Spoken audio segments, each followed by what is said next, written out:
अखिल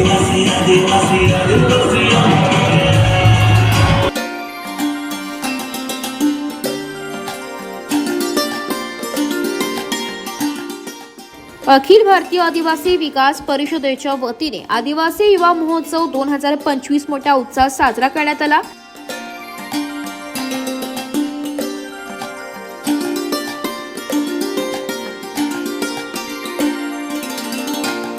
हा कार्यक्रम कर्मवीर दादासाहेब गायकवाड सभागृह भावानगर मुंबई नाका नाशिक येथे 9 फेब्रुवारी 2025 रोजी संपन्न झाला।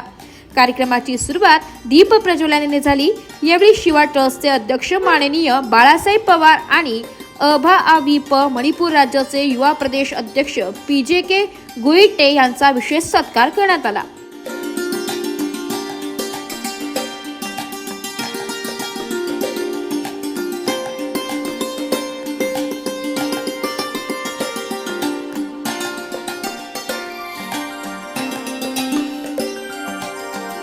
या महोत्सवात आदिवासी विभागातील विद्यार्थी मोठ्या संख्येने उपस्थित होते।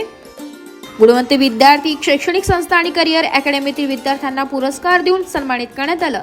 याशिवाय आदिवासी नृत्य, कला आणि विविध खेळांचे आयोजन करण्यात आले होते, ज्यामुळे कार्यक्रम अधिक रंगतदार झाला।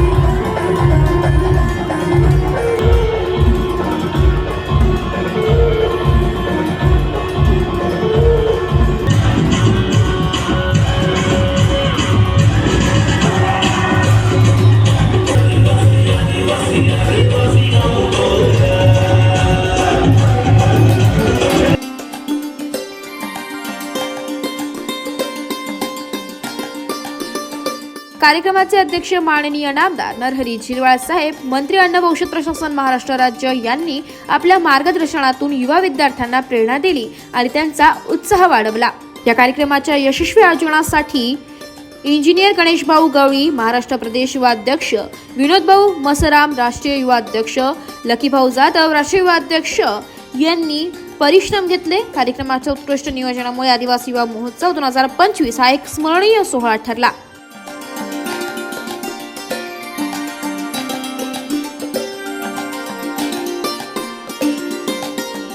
ज्यांनी अथक असं परिश्रम केलं ते सर्व संयोजक, आजच्या कार्यक्रमाचे अध्यक्ष,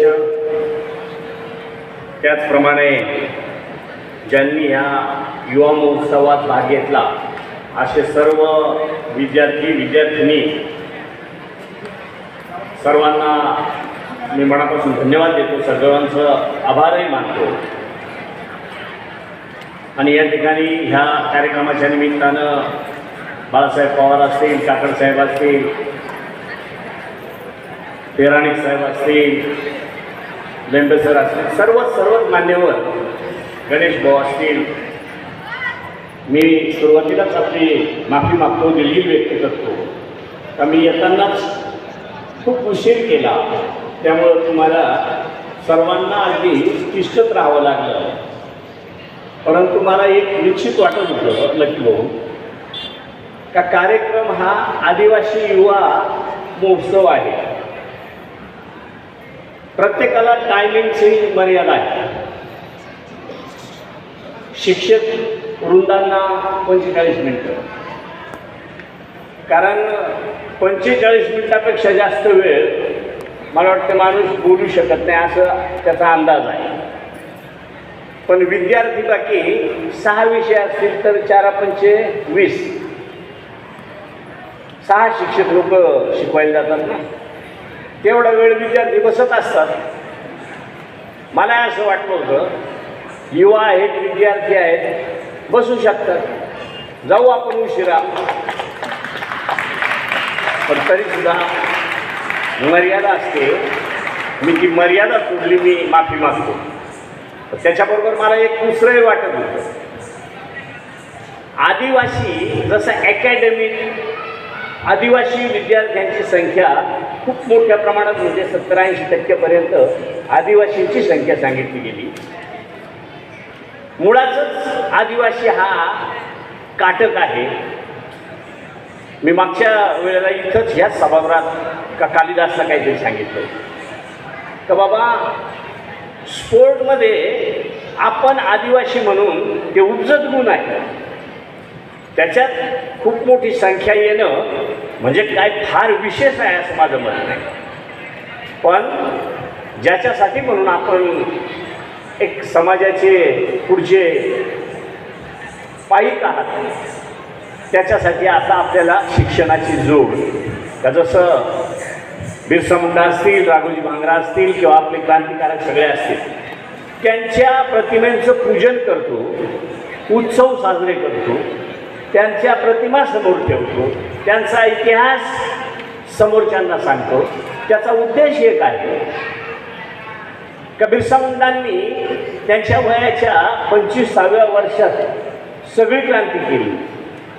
ती क्रांती भाला वर्षे ज्याचा आज आपण सगळ्यांना ते आदिवासीचं प्रतीक म्हणून आपण त्यांना स्वागत केलंय. बिरसा मुंडांनी त्या काळच्या साधनानं समाजाला संरक्षण दिलं. आज आपल्याला दगडधोंड्यांनी संरक्षण करता येणार नाही. आज आपलं हत्यार म्हणजे अक्षर, आपलं हत्यार म्हणजे ज्या कायदेशीर लढ्या लेबेसर असतील, डॉक्टर दाभाडे साहेब असतील, सुपे साहेब असतील, बागुल साहेब असतील, राम चौरे असतील, गणेश भाऊ असतील, लकी भाऊ तुम्ही असाल, सगळे मिळून जे महाराष्ट्रात देशात आता मणिपूरवरून जे आपले दोस्त आले, असे देशातून जे काही प्रमुख समाजाचे रक्षक म्हणून त्या ठिकाणी काम करून पाहतात, त्यांना ऊर्जा यावी म्हणून अशा कार्यक्रमांमध्ये येऊन त्यांना ते जिथं हात मारतील तिथं आपण उभं राहणं ही आपली सगळ्यांची जबाबदारी आहे. बऱ्याच वेळा असे काही कार्यक्रम घेतले का त्याचा स्पर्श हा राजकारणाशी नेला जातो, पण ते सुद्धा वावगं नाही. कारण तिथं आपण काही राहिलो तरच आपण काही करू शकतो. अन्यथा कायदेशीर असेल किंवा जमिनीवरच्या असेल, या लढाया लढायच्या असतील तर आपल्याला सगळ्या ठिकाणी माणसं आपली असली पाहिजे. म्हणूनच डॉक्टर बाबासाहेब आंबेडकरांनी आपल्याला ते जे काही राजकारणातलं रिझर्वेशन दिलं आहे. म्हणून एकत्र लोक करणं याचा अर्थ प्रत्येक वेळेला किंवा प्रत्येक ठिकाणी आपण राजकारणासाठी समाजाला एकत्र करतो हे चुकीचं आहे. मी तर माझी एक कल्पना आहे, आतापर्यंत काय केलं त्याचा पाढा मी वाचणार नाही, परंतु भविष्यात अजून खूप काही करायचं आहे. जसं बोगसांचा प्रश्न आहे, आदिसंख्येचा प्रश्न आहे, बऱ्याचशा गोष्टी प्रत्येक वेळा स्टेजवर बोलून बोलून तेच बोलून माझ्यासारख्याला तरी आता ते कमीपणा वाटायला लागला. म्हणूनसाठी आपण एक बैठक घेतोय. सगळ्या ज्या संघटना असतील, महाराष्ट्रातल्या असतील, हळूच आपण देशातल्या सुद्धा संघटना एकत्र करून एक विचाराची बैठक म्हणून त्या ठिकाणी घ्यावी. नसेल तर जे बोगसांचा किंवा आदिसंख्येचा जो प्रश्न चालला आहे तो वर्षानुवर्ष चालू आहे, पण त्याला पूर्णविराम नाही. म्हणून तो पूर्णविराम कशा पद्धतीने मिळेल याच्यासाठी संघटनेकडून काही मार्गदर्शन घेऊ, काही संघटनेचा आधार घेऊ. असं करत आज आपल्या महामहिम मुर्मूताई त्यांच्यापर्यंत आपण जाऊ, त्यांना आपलं दुखणं सांगू. जसं ज्या वेळेला राष्ट्रपती झाल्या त्याच्यानंतर मी 14-15 आमदारांना घेऊन गेलो. पहिलं तेच मांडलं होतं का आम्ही जगायचं म्हणून काही मागणार नाही, पण जगवायलासाठी जे लागतं, पिढ्यानपिढ्यासाठी जे लागणार आहे त्याच्यासाठी आम्हाला मदत करा. का जी आता घुसखोरी होऊ पाहते त्यावेळेला आपलेपणा काय असतो तो त्यांच्यातून आम्हाला पाहायला मिळाला. त्यांनी सांगितलं जोपर्यंत या देहात प्राण आहे, खुर्चीत आहे तोपर्यंतच नाही, पण देहात प्राण आहे तोपर्यंत मी तुमच्याबरोबर राहील. अशा पद्धतीनं खात्री त्या ठिकाणी दिली. याला म्हणतात आपलेपणा.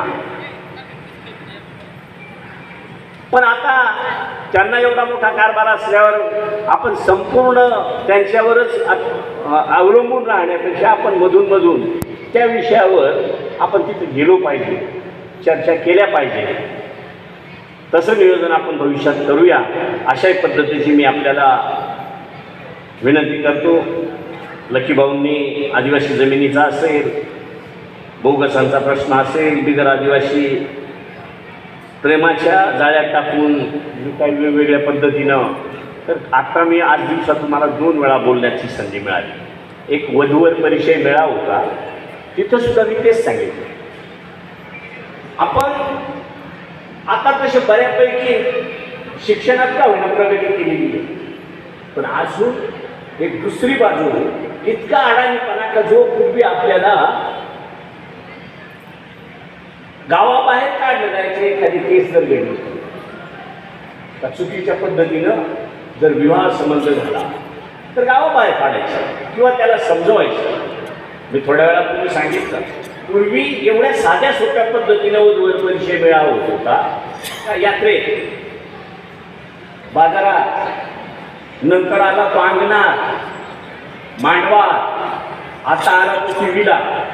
दुसरी बाजू जर पाहिली तर आपल्या मुली दुसऱ्याच्या बरोबर जात नाही, पाठवतात असं माझं मत आहे. नको ते आमिष आणि त्याच्यात माझ्यासारखा असतो. लाख रुपये 50,000 रुपये देतो, आम्हाला 2 मुली पाहिजे, एवढं त्यांचं बागायचं आहे, एवढं त्यांची नोकरीला आहे, एवढा त्यांची इस्टेट आहे, पोरगा असा नोकरीला आहे. आणि मग एवढं सगळं आहे तर मग आपल्या मुली 50,000 लाखात नेतात. हे किती चांगलं आहे हे प्रत्येकानं आता त्या संदर्भात आपण सगळ्या सुशिक्षित मुलांनी, सुशिक्षितांनी गावागावात त्याचं प्रबोधन केलं पाहिजे. कारण 70-80% मुली ज्यांच्या गणगडी आमच्याकडे येतात, नेताना चोरून नेतात, पण 1-2 वर्षाने कोणाला लोटून विहिरी दिलं, कोणाला विष लागलं, कोण स्वतः फासावर गेली. अशा पद्धतीचं जे आपल्या लेकरांचे हाल होतात, त्या दृष्टीने आपल्याला जागृतीची गरज आहे. मी आपल्या सगळ्या तरुणांकडून ती अपेक्षा निवड तुमच्याकडूनच नाही तर आम्ही एक पाऊल तुमच्या पुढे राहण्यासाठी सुद्धा माझा तरी प्रयत्न राहील. तुम्ही शाळेच्या संदर्भातलं, वसतिगृहाच्या संदर्भातलं, पंडित दीनदयाळच्या संदर्भातलं, अखिल भारतीय आदिवासी विकास परिषदेच्या माध्यमातून हा आदिवासी महोत्सवाचा कार्यक्रम, त्या कार्यक्रमाचे अध्यक्ष ज्यांनी बोगसांना सळो की पळो करून सोडलं आणि ज्यांनी स्वतःच्या जीवाची पर्वा न करता, जसं आमचे आद्यकाल राघोजी भांगरे, राया ठाकर हे न घाबरता अशी यांनी क्रांती केली, तशीच क्रांतीची प्रेरणा, त्यांचा विचार डोळ्यासमोर घेऊन आपल्या आदिवासी मुलांना अभ्यासाच्या भरतीसाठी स्वतःच्या जीवाची पर्वा न करता त्यांनी मंत्रालयाच्या वरच्या मजल्यावरून खाली उडी मारली आणि सतत पैसा कायदा टिकून राहण्यासाठी, आदिवासी समाजात इतरांची, बोगसांची, धनगरांची घुसखोरी होऊ नये यासाठी सतत पाठपुरावा करणारे आमचे आदिवासींचे महाराष्ट्राचे नेते, राज्याचे मंत्री, अन्न व औषध प्रशासन, त्यांचे माननीय नामदार नरहरी झिरवाळ साहेब यांचं आपल्या आदिवासी युवा महोत्सवात स्वागत करण्यात यावं. सगळ्यांनी टाळ्यांच्या गजरात स्वागत करायचं. त्याचसोबत आमचे शिवाजीरावचे आदरणीय बाळासाहेब पवार साहेब आमचे मार्गदर्शक. आणि तुम्हाला सांगतो, आज आपण बघतोय मणिपूर राज्यामध्ये खूप मोठा अन्याय झाला, अत्याचार झाला, खूप मोठी घटना घडली, देशाला काळेमा असणारी घटना घडली. जे त्या स्वतः त्यांनी त्या क्रांतीमध्ये सहभाग घेतला, स्वतःचा जीव त्या क्रांतीमध्ये वाचला, त्या दंगलीमध्ये वाचला, त्या आमच्या परिषदेचे, त्या राज्याचे युवा अध्यक्ष आमचे PKजी गुईटेजी, ते आज आपल्याला इथं मार्गदर्शन करण्यासाठी आलेले आहे.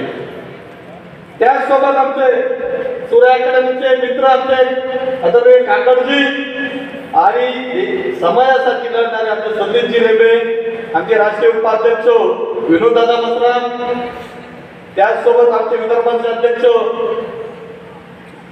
संतोषदादा आत्राम आणि ज्यांनी हे कार्यक्रमाचं चांगलं नियोजन केलं ते आमचे राज्याचे युवा अध्यक्ष आदरणीय इंजिनियर गणेशजी गवळी आणि त्यांची सर्व टीम.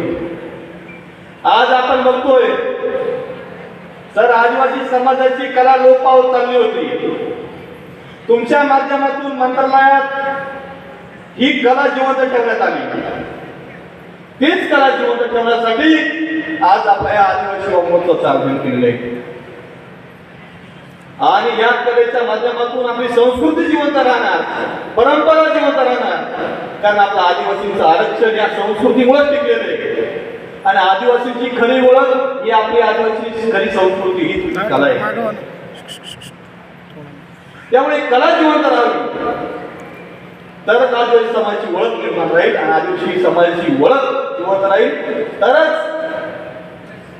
आपल्याला इनोसारख्या ठिकाणी असे अहवाल सादर केले. आज आपण बघतोय अखिल भारतीय आदिवासी परिषदेचे राष्ट्रीय कार्याध्यक्ष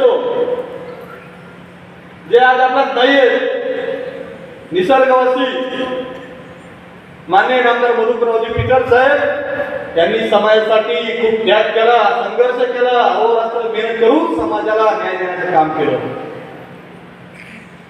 आज समाजाला वाली नाही, परंतु आज संपूर्ण महाराष्ट्राच्या अपेक्षा फक्त आणि फक्त आमचे आदरणीय माननीय नामदार नरहरी झिरवाळ साहेबांकडे आणि आमचे महाराष्ट्राचे एकमेव नेते फक्त झिरवाळ साहेब आहेत. कारण आम्ही अंतःकरणातून प्रामाणिकपणे जो साहेबांसमोर तो आंदोलन बघितलं. कारण तरुणाला लाजवेल एवढं मोठं काम आदरणीय झिरवाळ साहेब करतात. तरुणांना लाजवेल असं आंदोलन झिरवाळ साहेब करतात. त्यामुळे मी स्वतः त्यांची प्रेरणा घेतोय. आणि माझा आवडता नेता जर असेल आज महाराष्ट्रामध्ये तर फक्त झिरवाळ साहेब. तो तुमचा माझा नेता आजपर्यंत गेलेला नाही, परंतु झिरवाळ साहेब त्या शाळेत जाऊन त्या मुलांच्या समस्या जाणून घेतल्या आणि त्या सोडवण्यासाठी पुढाकार घेतला. आज आपल्याला अभिमान आहे की त्यांनी संविधानिक पद सांभाळलेले आहे. कारण हा विश्वास आदरणीय झिरवाळ साहेबांवरती त्या सर्व सरकारचा होता आणि आहे. आज आपण बघतोय झिरवाळ साहेबांच्या नेतृत्वाखाली जर ते केसाचं आंदोलन यशस्वी झालं नसतं आपले 8,500 मुलं अजूनही घरीच इकडे तिकडे फिरत असते. त्यामुळे पुन्हा एकदा पेसाची भरती फक्त आपल्या आदरणीय झिरवाळ साहेबांमुळे यशस्वी झाले. त्यांचा सत्कार समारंभ बाकी होता तो या युवा महोत्सवाच्या माध्यमातून आज आपण केलेला आहे. त्यांचं त्यामुळे पुन्हा एकदा टाळ्यांच्या गजरात आपण स्वागत करायचं. I am representing Cookies from Manipur. I would like to thank Brother Lucky Jada, Lucky Pong. I met him in Delhi last year. We organized a protest at Jantar Mantar. I invited him as the president of the organizing committee of the protest. Coincidentally, that day was his birthday.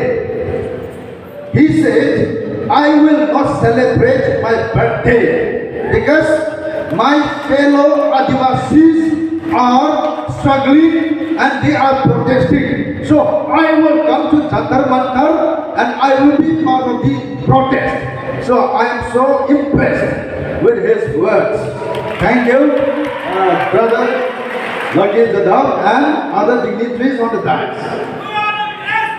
And as a Cookie, I would like to say something about Cookies. Cookies fought for India in first First World War. It is known as Anglo-Kuki War 1917-1919 against the British. Again, second time, the Kukis fought along Netaji Subhash Chandra Bose in Second World War in his INA, Indian National Army. So the Kukis have fought for the country India. So we are much part of India. We are unfortunately witnessing ethnic cleansing campaign from the present Chief Minister of the state, CM Biren Singh. You all must have been aware of the ethnic conflict that is going on in the state of Manipur.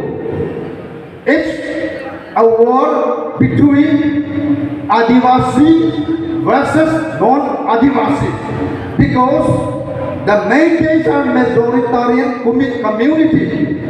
They are majoritarian community. They want to be Adivasi. They want to be ST. If they are included in the ST list of the Constitution of India, they can go to the hill areas. They can go and buy land. They can stay there. They can exploit the natural resources there. So they are demanding ST list to be included in the ST. If they are in the ST list, not only land, we the Adivasis who are gathered here, we will be deprived of our opportunities in government public services. For example, UPSC civil service examination, because the Meiteis are very advanced communities. They have a written record, history of 2000 years. They are very advanced society in the field of sports, nationally, internationally. They have names. In the field of films, they have national, international films. So they are very advanced. In the state of Manipur, we have about 11 universities.